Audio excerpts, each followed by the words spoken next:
تخيل إنك تقدر تعبر قلب القاهرة التاريخي في دقايق من غير زحمة ولا توتر، وتشوف القلعة قدامك والسما فوقك والطريق مفتوح زي لوحة فنية.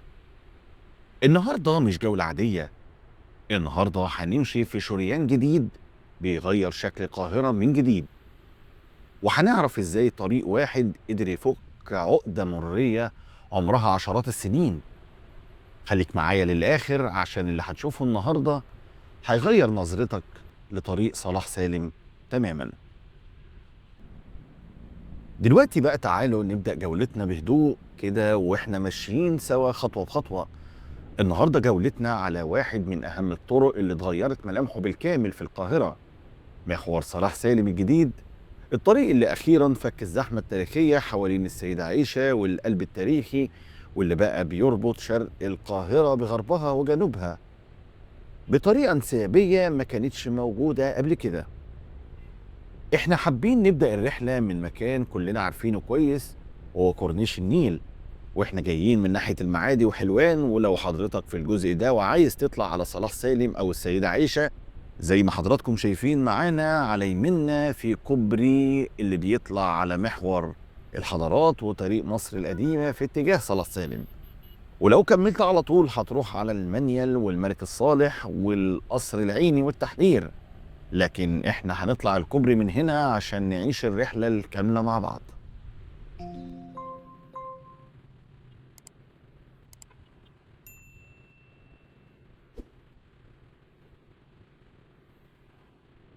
دلوقتي دخلنا شارع الفسطاط، وعلى يمنا واحدة من أجمل المناطق اللي اتعمل ليها تطوير محترم جدا، واسمها فواخير الفسطاط. مول مفتوح للفخار والأواني اليدوية والحرف اليدوية هناك، مكان له روح خاصة وأسعار لطيفة. وعلى شمالنا شارع بين الأديرة وشارع الإمام مالك اللي بيدخلنا مباشرة على مصر القديمة ومجمع الأديان ومسجد عمرو بن العاص والكنيسة المعلقة والمعبد اليهودي. إحساس إن التاريخ هنا حاضر في كل نفس. شارع الفسطاط نفسه مكان مش عادي، ده أول عاصمة لمصر بعد الفتح الإسلامي على يد عمرو بن العاص. وانت ماشي تحس انك ماشي جوه كتاب تاريخ مفتوح بس بروح العصر الحديث. وعلى شمالنا دلوقتي بيت القاهرة والمركز البيئي الثقافي التعليمي، وبعده مباشرة دار الوثائق القومية، المكان اللي حافظ ذاكرة مصر على مر العصور. وبعدين المتحف القومي للحضارة المصرية اللي فعلا يستاهل الزيارة أكتر من مرة.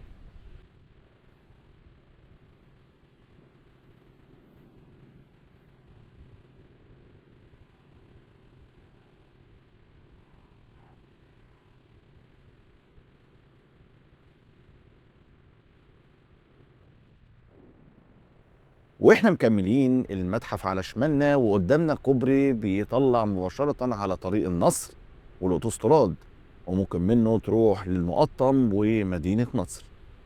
لكن احنا هنكمل سطحي في اتجاه صلاح سالم والسيدة عائشة.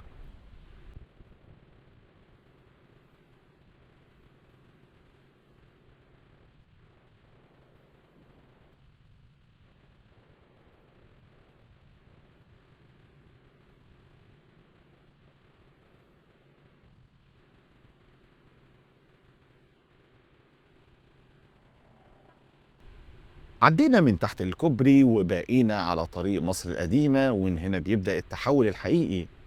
على يمنا لوحات إرشادية بتقول صلاح سالم، وهو الطريق اللي اتغير وجه القاهرة من ناحيته. نطلع الكوبري ده وندخل رسميا محور صلاح سالم الجديد. أول ما تطلع تحس بالفرق، الطريق واسع منظم، 6 حارات في كل اتجاه، سرعة السير 80 كيلو، إحساس قيادة مختلف تماما. على يمنا نزلة بتودينا على منطقة الإمام الشافعي ومنطقة حوش الباشا وقبة الإمام الشافعي.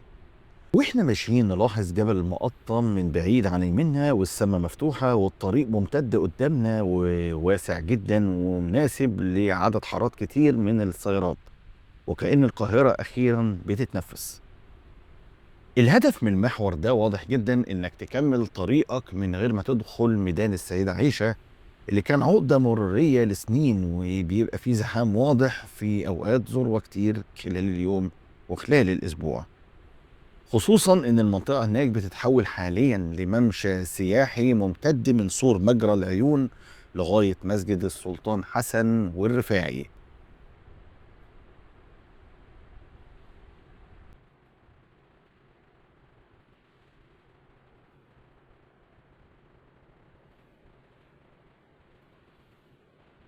الطريق بيلف بينا دلوقتي على يمنا مطلع الأوتوستراد وكوبري الإباجية، والمشهد الأجمل قلعة صلاح الدين الأيوبي واقفة قدامنا بهيبتها، مشهد يخليك تبطئ العربية غصب عنك.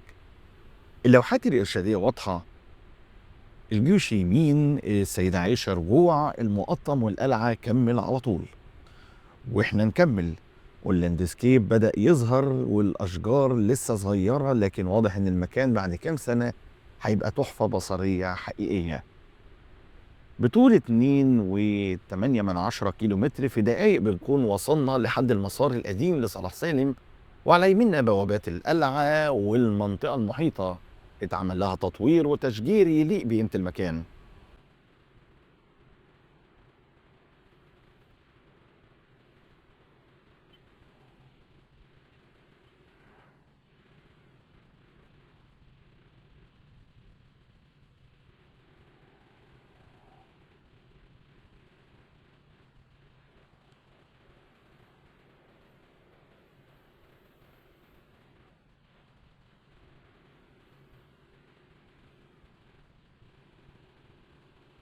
نكمل شوية لقدام في اتجاه العباسية ومدينة نصر ومصر الجديدة، وعلى يمنا مدخل المقطم، ولو كملت على طول توصل للأزهر والعباسية والدراسة.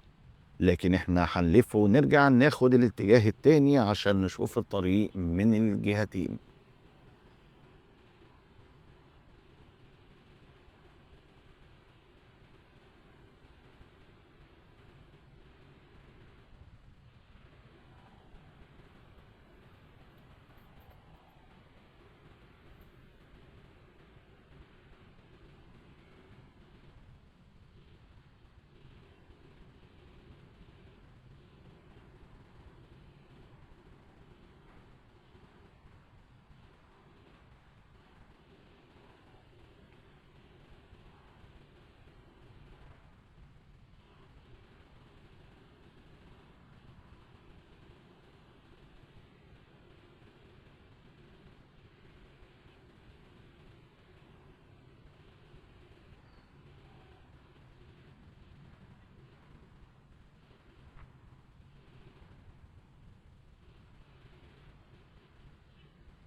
دلوقتي احنا جايين من العباسية ومدينة نصر والقلعة على يمنا، وهنا يظهر الاستعداد المروري الجديد، بداية محور صلاح سالم الجديد في الاتجاه ده، بدل ما تدخل ميدان السيدة عائشة تدخل شمال وتكمل في المحور بسلاسة.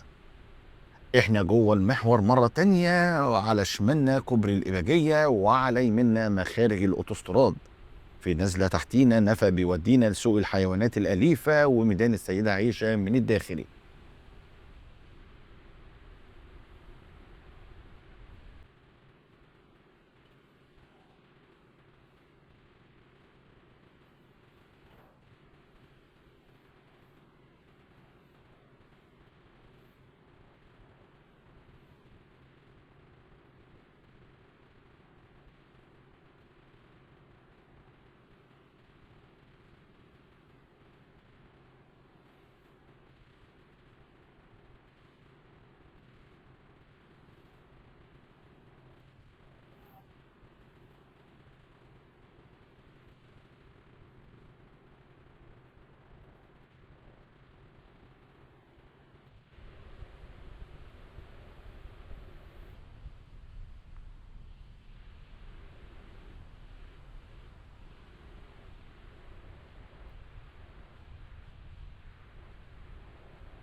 واحنا مكملين نشوف ازاي الجغرافيا كلها اتغيرت، المقابر القديمة اتنقلت، المنطقة بتتعاد صياغتها من جديد.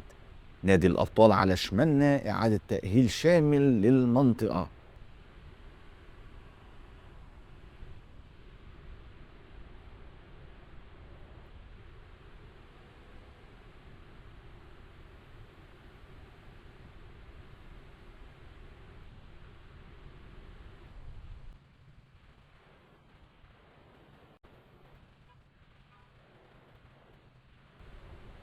نطلع على صلاح سالم القديم وندخل يمين القلعة في وشنا، وشارع مجرى العيون على شمالنا.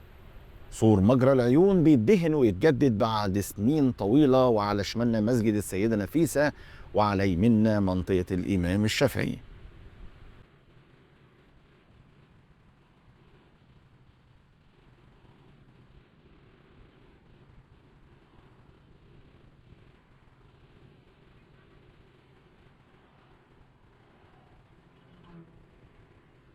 وهو قدامنا كوبري السيدة عائشة المعدني، غالبا آخر مرة هنشوفه بالشكل ده.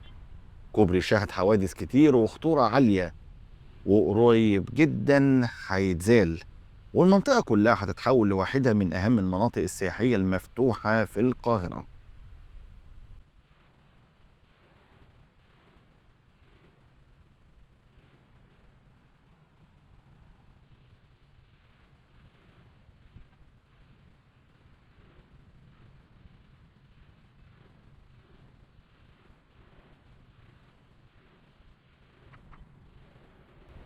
ننزل من الكوبري نشوف شارع صلاح سالم في اتجاه ميدان القلعة، جبل المقطم قدامنا، كوبري الإباجية من هنا تقدر تعمل يوتيرن للسيدة زينب ومجرى العيون، أو تكمل معانا على صلاح سالم في اتجاه الملك الصالح والمنيل.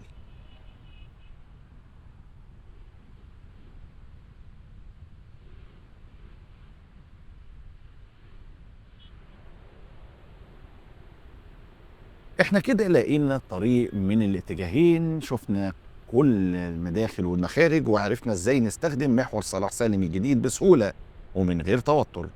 وهو نهدي السرعة شوية ونختم جولتنا الجميلة دي، رحلة وسط التاريخ والحداثة، وسط القاهرة اللي بتتغير قدام عينينا وبتتطور كل يوم.